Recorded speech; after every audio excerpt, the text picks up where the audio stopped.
Good morning, सुप्रभात आप सभी को। देखिए आज का जो सेशन है, आज का सेशन दक्षता अभ्यास 15 है, जो कि एक कक्षा 8 का सिलेबस है और सांख्यिकी हम लोग पढ़ रहे हैं। तो हम लोग लगातार अभी कुछ दिनों से सांख्यिकी पढ़ते आ रहे हैं। कक्षा 6 पढ़े, कक्षा 7 पढ़े, कक्षा 8 पढ़े और 8 में लगभग 15A, 15B, 15C, 15D पढ़ते हुए हम लोग दक्षता अभ्यास मिक्स जो चैप्टर होता है आपका, सभी अभ्यास का क्या होता है, ये मिक्स्ड होता है। ये वैसे तो करना होता है स्टूडेंट लोगों को ही, लेकिन हम आपको क्या करेंगे कि बारी बारी से प्रश्नों को बता देंगे, कहीं आपको उलझन ना हो। तो आइए हम लोग चलते हैं अपने प्रश्नों की तरफ। देखिए दक्षता अभ्यास 15 है, निम्नलिखित आंकड़ों की माध्यिका ज्ञात कीजिए। तो पहला प्रश्न है, पहले प्रश्न को हम लोग सॉल्व करेंगे।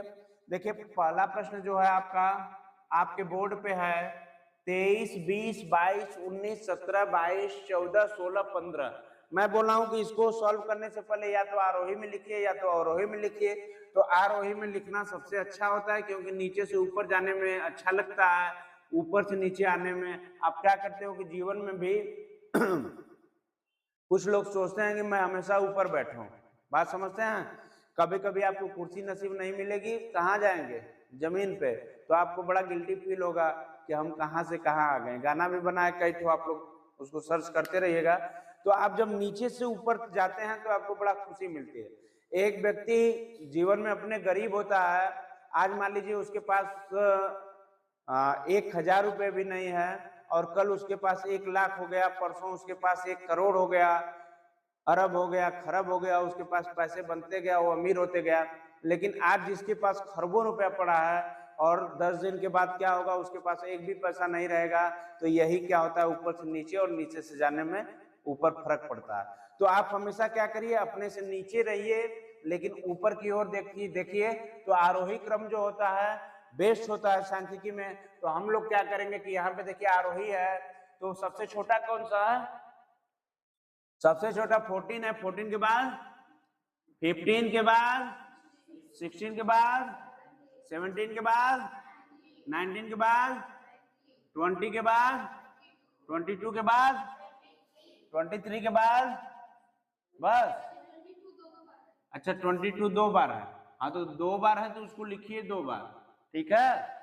तो देखिए अब इसमें मैं बताया कि औसत जो होता है वही माध्यिका होती है, बीच वाला जो होगा माध्यिका होगा। तो गिनिए 1 2 3 4 5 6 7 8 9, सम है कि विषम, विषम, 9 विषम है। तो हम विषम के लिए जब माध्यिका निकालने के लिए सूत्र क्या बताए,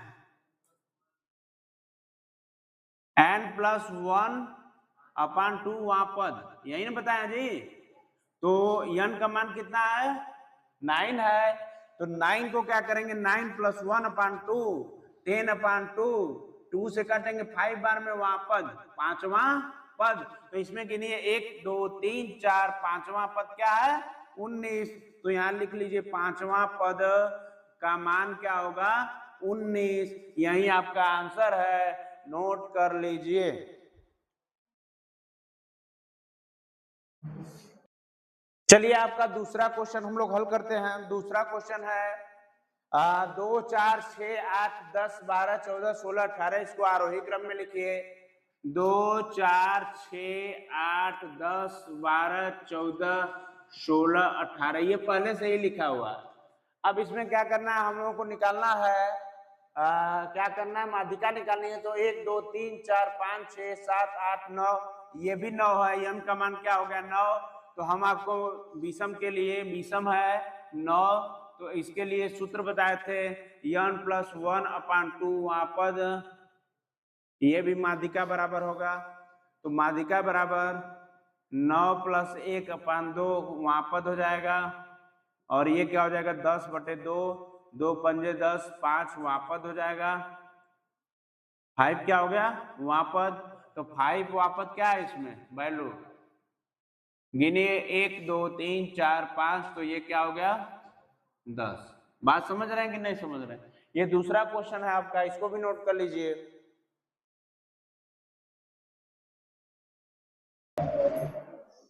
चलिए तीसरा क्वेश्चन है, इसको भी आरोही में करिए। 1 2 3 4 5 6 8 9 10, ये तो पहले ही दिया है। 1 2 3 4 5 6 7 8 9 10।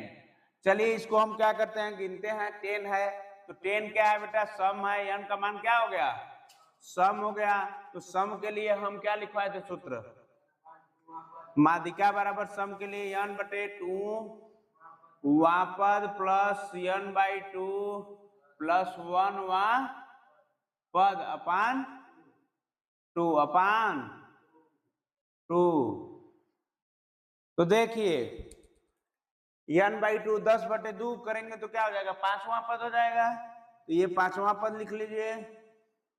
और इसको क्या करेंगे, n/2 ये 5 हो जाएगा, 5 + 1 क्या हो जाएगा, 6वां पद लिख लीजिए, 6वां पद अपान 2।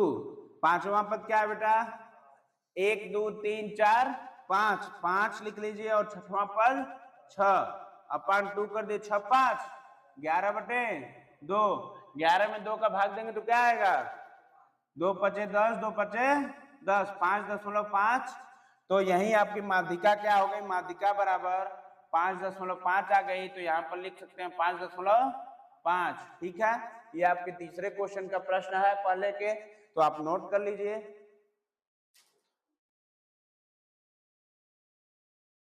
दूसरा प्रश्न है, निम्नलिखित सारणी में 40 शिक्षार्थियों की आयु वर्षों में दी गई है, माध्यिका ज्ञात कीजिए। देखिए माध्यिका है ये वर्षों में है, शिक्षार्थियों की संख्या 10 वर्ष वाले 4 शिक्षार्थी, 12 वर्ष वाले 8, 14 वर्ष वाले 12, 16 वर्ष वाले 6, 18 वर्ष वाले 10। तो इसमें क्या करना है, माध्यिका ज्ञात करना है। सर्वप्रथम हम माध्यिका तब ज्ञात करते हैं जब हमको वर्षों में दिया रहता है। इसको एक तरफ कर लीजिए वर्षों में, और ये शिक्षार्थियों की संख्या एक बार कर लीजिए, शिक्षार्थियों की संख्या, और एक तरफ संचयी बारंबारता, संचयी बारंबारता। 3 कॉलम हो गया आपका। पहले कॉलम में देखिए 10 हैं, 10 के कितने शिक्षार्थी हैं, 4 हैं। दूसरे कॉलम में 12 हैं, उसके शिक्षार्थी कितने हैं, 8 हैं। तीसरे कॉलम में 14 हैं, 14 के शिक्षार्थी कितने हैं, 12। चौथे कॉलम में 16 हैं, 6, 18 हैं, और कितना हो गया, 18 का 10। इसका क्या कर लेंगे हम लोग, योग करेंगे, और ये निकल के शिक्षार्थियों की संख्या कितनी आ रही है, 10 4 14, 14 6 20, 12 8 20, 20 20 40। तो n बराबर कितना आ गया, 14। तो आप आगे करिए, संचयी बारंबारता भी निकालते चलिए। देखिए 4 है, 4 लिख देंगे, ठीक है। और संचयी बारंबारता में बताया था आप लोगों से कि इसमें ये ऐड करेंगे 8 4 12, 12 12 24, 24 6 30, 30 10 40, ये भी 40 आ गया। तो अब क्या करेंगे, पहले देखेंगे कि ये सम है कि विषम है। ये क्या है, सम है। तो सम के लिए मैं सूत्र भी बताया था, आप नोट कीजिए, उसके बाद मैं बता रहा हूँ, यहीं पे मैं बता दे रहा हूँ इतने में, काहे के लिए आप लोग परेशान होंगे। देखिए सम के लिए मैं सूत्र बताया था। सम के लिए सूत्र होता है, बताइए, n/2 वापद प्लस n/2 प्लस 1 वापद अपान 2। तो देखिए 40/2 करेंगे 20 आएगा, 40/2 करेंगे 20, और ये 21 हो जाएगा। 20 21 कितना होता है, 41 वापद अपान 2। 41 में जब 20 का भाग देंगे, कहीं गलत हो गया क्या, कहाँ पे, अच्छा यहाँ पे 20वां और 21वां, ठीक है, सॉरी इसके लिए। यहाँ पे थोड़ा पद में दिक्कत है, तो पद बना लीजिए आप लोग। देखिए 20वां पद दिया है इसमें, तो 20वां पद लिखेंगे,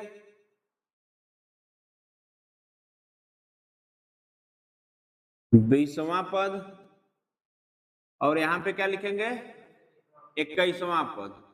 अपन क्या करेंगे, 2। अब क्या करेंगे, देखिए आप संचयी बारंबारता में देखिए 21वां पद कहाँ पे है, कहाँ पे है, इसमें 24 में है, 24 में है, तो कहाँ पे आ रहा है, 14। और इसमें 21वां पद कहाँ पे है, 24 में ही है, तो 14 ये हो गया, और प्लस क्या हो गया, 14 अपान 2। 14 दूना 28 और 14 2 से काटेंगे तो आंसर आ गया। तो माध्यिका आपकी कितनी आ गई? माध्यिका आपकी 14 आ गई। यही आपका आंसर हो गया, नोट कर लीजिए, नोट कर लीजिए।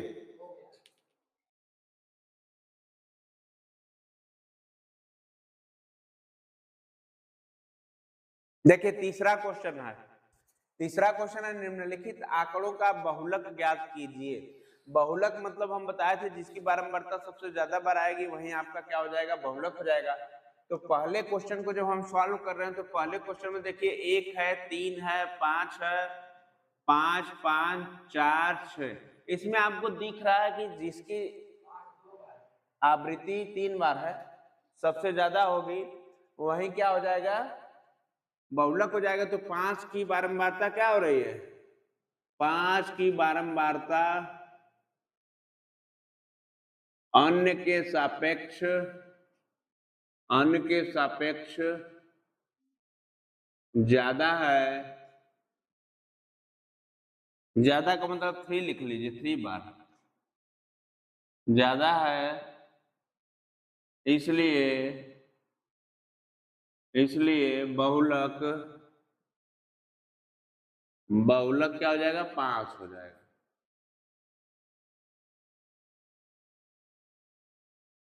ठीक है, ये रहा पहला क्वेश्चन। दूसरे क्वेश्चन की ओर हम लोग बढ़ेंगे। दूसरा क्वेश्चन क्या है, 2 4 6 3 4 3 4 4 7 2। तो देखिए इसमें सबसे अधिक बार जो आया है 4 आया है। तो 4 की बारंबारता सबसे अधिक कितनी बार है, 1 2 3 4 सबसे अधिक है, इसलिए बहुलक 4 होगा। नेक्स्ट क्वेश्चन जो है अपना तीसरा क्वेश्चन, तीसरे का तीसरा, 5 7 9 8 7 9 7 7 3 5 2। अब इसमें बारंबारता क्या है, देखिए 1 2 3 4 सबसे बार 7 की बारंबारता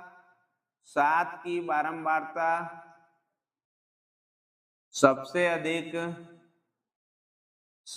अधिक कितनी बार है, 4 बार है, इसलिए बहुलक 7 होगा। तो आप तीनों का उत्तर आपको पता चल गया। आप लोग क्या करिए, नोट कर लीजिए। देखिए हम लोग बढ़ते हैं चौथे प्रश्न की ओर। चौथा प्रश्न हमारा है, नीचे दिए गए आयत चित्रों में 60 शिक्षार्थियों का प्राप्तांक विवरण दर्शाया गया है। आयत चित्रों को देखकर निम्नलिखित प्रश्नों का उत्तर दीजिए। देखिए इस आयत चित्रों को देखना है, एक तरफ बारंबारता है, एक तरफ प्राप्तांक है। 10 20 30 40 50 60 70 80 90 100, इधर 0 2 4 6 8 10 12 14 है। ठीक है, अब हमको प्रश्न ये है, ये देखकर पैमाना दिया गया है, x अक्ष पर 1 सेंटीमीटर बराबर 10 प्राप्तांक और y अक्ष पर 1 सेंटीमीटर बराबर 2 शिक्षार्थी। पैमाना भी हमारे पास है और इन्हीं प्रश्नों का उत्तर इसके बगल में देना है हम लोगों को। चलिए हम लोग बढ़ते हैं। देखिए पहला प्रश्न पूछ रहा है कि वर्ग विस्तार कितना है। तो वर्ग विस्तार जानने के लिए देखिए क्या करेंगे, 10 में से 0 घटाएंगे क्या बचेगा, 10। 20 में से 10 घटाएंगे क्या बचेगा, 10। 30 में से 20 घटाएंगे 10, 40 में से 30 घटाएंगे 10, 50 में से 40 घटाएंगे 10, 60 में से 50 घटाएंगे 10। तो ये 10 का ही रेशियो बना रहा है। तो सीधे उत्तर में हम क्या लिख सकते हैं, उत्तर में यहां लिख सकते हैं, आप लोग इसके बगल में ये उत्तर दे दीजिए। आंसर आपका कितना आ गया, 10। कैसे आया आप लोगों को पता है। दूसरी चीज है, कितने शिक्षार्थियों ने 40 से कम अंक प्राप्त किए। तो देखिए 40 से कम अंक, यहाँ 40 है तो 40 अंक कितने शिक्षार्थी प्राप्त किए, देखिए पहले बोलिए, मैं बोला था आपको। तो 0 से 10 में कितने पाए, 0 से 10 में 2 पाए, और 10 से 20 में 10 से 20 में देखिए यहाँ पे कितना हो गया 4, और 20 से 30 में 8, और 30 से 40 में 12। टोटल जोड़ दीजिए 12 8 4 2 4 2 6 8 14 12 26। तो यहाँ पे लिख लीजिए, देखिए 40 से कम पूछा 2 4 8 12, 2 प्लस 4 प्लस 8 प्लस 12 बराबर कितने हो जाएंगे 26। यही आपका आंसर है दूसरे का। अब हम लोग बढ़ेंगे, ये समझते चलिए आंसर कैसे आ रहा है। तीसरे में तीसरा है 50 से 60 के मध्य प्राप्तांक कितने शिक्षार्थियों के हैं। तो देखिए 50 से 60, इसको देखिए ध्यान से, 50 से 60 ये कहाँ गया है 10 तक। तो यहां से क्या लिख लेंगे, आंसर आपका कितना आ गया 10। आगे चौथे वाले में, चौथा प्रश्न, 50 से अधिक अंक प्राप्त करने वाले कितने शिक्षार्थी हैं। तो 50 से अधिक अंक प्राप्त करने वाले इधर वाले होंगे, तो बताइए कितने हैं। 50 से 60 में कितना गया, 50 से 60 में 10, और 7 से 70 में 8, 70 से 80 में 4, 80 से 90 में 2, 90 100 में 1। तो कितने जोड़ने पर हो जाएंगे, जोड़ने पर कितने आ जाएंगे 10 8 18 4 22 2 24 1। तो यहां पर भी लिख लेंगे 25, कितना आ जाएगा 25। इसको मिटा दिया जाए, नोट करते रहे आप लोग। चलिए अब नेक्स्ट क्वेश्चन लास्ट है, 10 से अधिक तथा 30 से कम अंक प्राप्त करने वाले शिक्षार्थी हैं। देखिए 10 से अधिक और 30 से कम कितने हैं बेटा, देखिए 10 से 20 में कितने हैं 4 और 8, बस 8 4 कितना हो गया 8 4 8 4।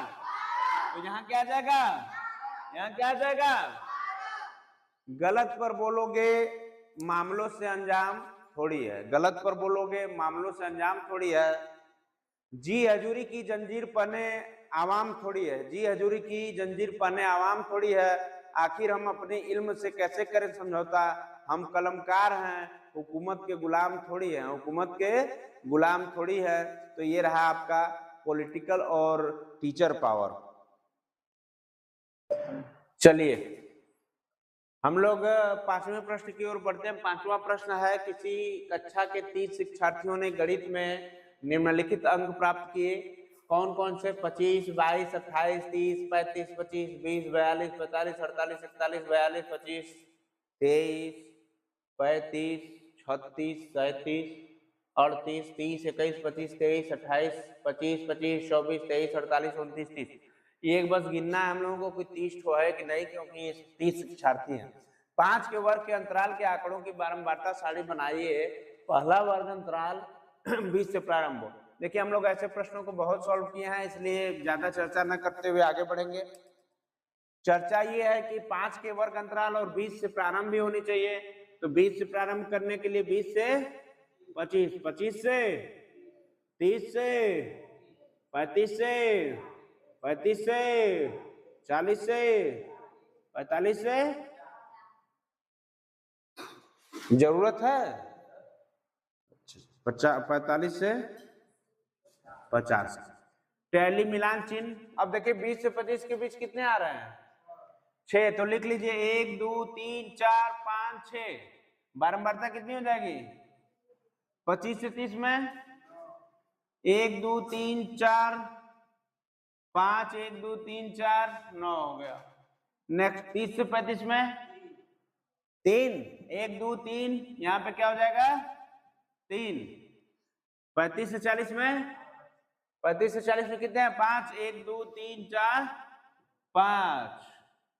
नेक्स्ट 40 से 45 में 1 2 3, यहाँ पे क्या हो जाएगा 45 से 50 में 1 2 3 4 4। ये जोड़ दीजिए, इसको इसका योग कीजिए, कितना आ रहा है 9 6 15 15 3 18 18 5 23 23 3 26 26 4 30 30 आया है। ठीक है, इसको नोट कर लीजिए।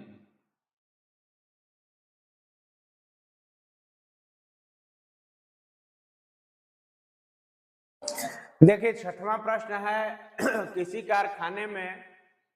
कारखाने में काम करने वाले कर्मचारियों के प्रतिदिन के वेतन के आयत चित्र दिए गए हैं। देखिए ये आयत चित्र दिया गया है, आयत चित्रों के आधार पर निम्नलिखित प्रश्नों के उत्तर दीजिए। ये आयत चित्र ध्यान से देखिए, इधर कर्मचारियों की संख्या 0, 4, 8, 12, 16, 20, 24 और इधर क्या दिया है आपका, इधर दिया है वेतन 70 रुपये, 80, 90, 100, 100, 120, 130, 140। ये एक्स अक्ष है, ये क्या है वाई अक्ष। अब हम लोग प्रश्नों की श्रृंखला 500 दिया है, इसको सॉल्व करेंगे बारी बारी से।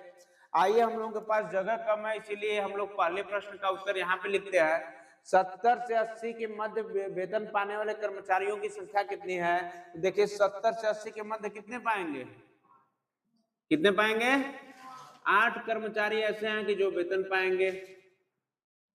दूसरे क्वेश्चन का आंसर 90 रुपया या उससे अधिक तथा 120 रुपए से कम प्राप्त करने वाले कर्मचारी कितने हैं ऐसे? तो बताइए 90 से 100 में कितने पा रहे हैं? 20 पा रहे हैं। अच्छा, और 100 से 110 के बीच में कितना पा रहे हैं? 18 पा रहे हैं। और 110 से 120 के बीच में कितने पा रहे हैं? 10 पा रहे हैं। तो इसको टोटल करने पर कितना हो रहा है? 20, 10, 30, 10, 40, 60, 48। ये आंसर आ गया दूसरे का, ये पहले का आंसर है। अब हम लोग चलेंगे तीसरे प्रश्न की ओर। तीसरा प्रश्न क्या कर रहा है? तीसरा प्रश्न कह रहा है कि कितने कर्मचारी प्रतिदिन 100 रुपए से कम वेतन प्राप्त करते हैं? तो देखिए 100 रुपए से कम वेतन कौन से प्राप्त करते हैं? देखिए 100 है, 100 से कम बोलिए 70 से 80 कितने हैं कर्मचारी? 8। और 80 से 90 के बीच में जो है 16 कर्मचारी ऐसे हैं जो 100 से कम पा रहे हैं। 90 से 100 में जो है ये कर्मचारी है 20 पा रहे हैं, तो तीनों को जोड़ दीजिए। 20, 10, 30, 36, 60, 44 कर्मचारी क्या है जो कि 100 से कम अंक प्राप्त कर रहे हैं, पैसा, रुपया। ठीक है, चौथे प्रश्न को हम हल करेंगे। चौथा प्रश्न है कितने कर्मचारी प्रतिदिन 80 रुपए या उससे अधिक वेतन प्राप्त करते हैं? तो बताइए 16 प्लस 10 प्लस 12। अच्छा, +4 भी है ना इसमें, बराबर कितना आ गया? 80। अब नेक्स्ट क्वेश्चन हमारा 5वां बचा है, इसको भी यहीं सॉल्व कर देते हैं क्योंकि जगह की थोड़ी कमी है। तो 5वां क्वेश्चन देखिए कैसे सॉल्व होगा। तो प्रतिदिन सबसे अधिक वेतन पाने वाले कर्मचारी कितने हैं? तो देखिए ये है 4 कर्मचारी प्रतिदिन क्या करते हैं?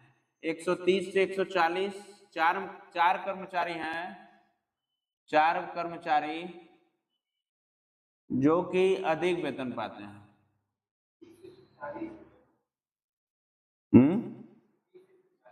लिखे तो है, 4 कर्मचारी नहीं है इसमें। 130 से 140 4 कर्मचारी जो कि प्रतिदिन अधिक वेतन पाते हैं। ठीक है, तो ये रहा आपका 6वें प्रश्न का उत्तर। थोड़ा सा जगह की कमी जरूर है, लेकिन आपको दिख रहा होगा तो आप लोग नोट कर लीजिए।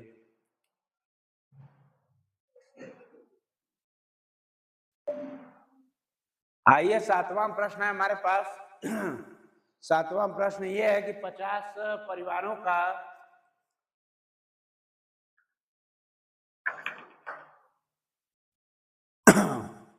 50 परिवारों का सर्वेक्षण करने पर प्रत्येक परिवार के पास रहने के कमरों के निम्नांकित आंकड़े प्राप्त हुए हैं। बहुलक ज्ञात करना। ठीक है, तो बहुलक ज्ञात करने के लिए सबसे आसान तरीका देखिए, कमरे हैं 1, 2, 3, 4 कमरे हैं, परिवारों की संख्या 12, 24, 8, 6 है। तो हमको तो नहीं लगता कि इससे आसान कोई क्वेश्चन भी था पूरे सीरीज में, पूरी श्रृंखला में। तो कमरा नंबर 2 है, ये कमरा नंबर 2 है, उसमें सबसे ज्यादा लोग कितने हैं? 24 है, तो मैं बताया कि सबसे ज्यादा जो होगा वही क्या हो जाएगा, बहुलक। क्या हो जाएगा, बहुलक। नोट कर लीजिए।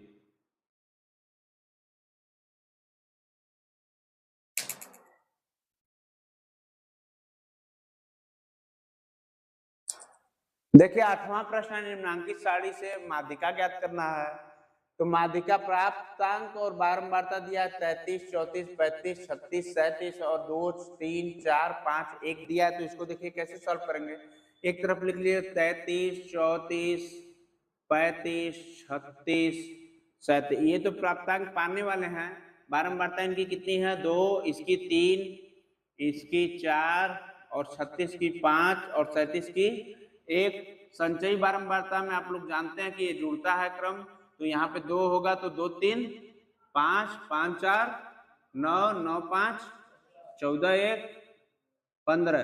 तो योग इसका कितना हो जाएगा, योग कितना हो जाएगा, कितना हो जाएगा, अरे योग टोटल कितना है बारंबारता का, योग कितना आएगा 15। तो 15 सम है कि विषम, ये विषम है। तो विषम के लिए मैं सूत्र बताया था माध्यिका का, यम ई बराबर यन प्लस यन बटा 2 प्लस यन प्लस 1 अपान 2 वहां पर। तो यन प्लस यन बटा 2 यन प्लस 1 वहां पद होगा अपान 2 होगा।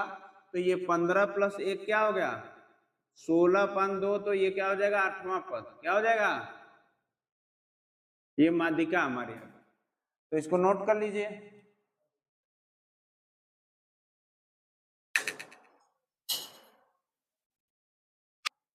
देखिए ये 8वां पद किसमें इंक्लूड है, तो 8वां पद इसके नजदीक है 9 के। तो 9 इसकी क्या होगी प्राप्तांक वाली वैल्यू, ये 35 हो जाएगा। 35 का कितना बारंबारता 4 है, ये आपका आंसर आ जाएगा।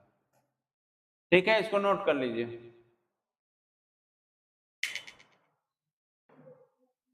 देखिए 9वें नंबर क्वेश्चन की तरफ हम लोग बढ़ेंगे। अब हम लोग लगभग चैप्टर के आखिरी दौर में हैं। तो निम्नांकित सारणी से बहुलक ज्ञात कीजिए। तो यहाँ पे देखिए पद है बारंबारता 21, 2, 22, 3, 23, 5, 24, 1, 25, 2। तो इसमें आपको दिखाई देगा, मैं बताया बहुलक वही होता है जो सबसे अधिक बार आता है। तो आप देख रहे होंगे सबसे अधिक बार बारंबारता किसकी है 23 की। तो 23 की बारंबारता 5 है, जो कि यही क्या है सबसे अधिक है, और सबसे अधिक जो होता है वो बहुलक होता है। नेक्स्ट प्रश्न की बात करेंगे, प्रथम 5 अभाज्य संख्याओं की माध्यिका ज्ञात कीजिए। देखिए अभाज्य संख्या क्या होती है, प्रथम 5 कह रहा है तो अभाज्य संख्या की जब बात होगी तो अभाज्य संख्या जो होती है पहली होती है 2, 3, 5, 7 और क्या होती है बेटा 11, 7 के बाद 11। और माध्यिका बताना है इसका। तो देखिए माध्यिका कैसे ज्ञात करते हैं, माध्यिका ज्ञात करने का ये फार्मूला होता है, प्रथम 5 अभाज्य संख्या, तो प्रथम 5 है n का मान क्या हो गया 5। तो देखिए मैं बताया था कि इस विषम के लिए सूत्र क्या होगा n प्लस 1 अपान 2। n की वैल्यू क्या है 5 प्लस 1 और बटे 2, 6 बटे 2, 2 3।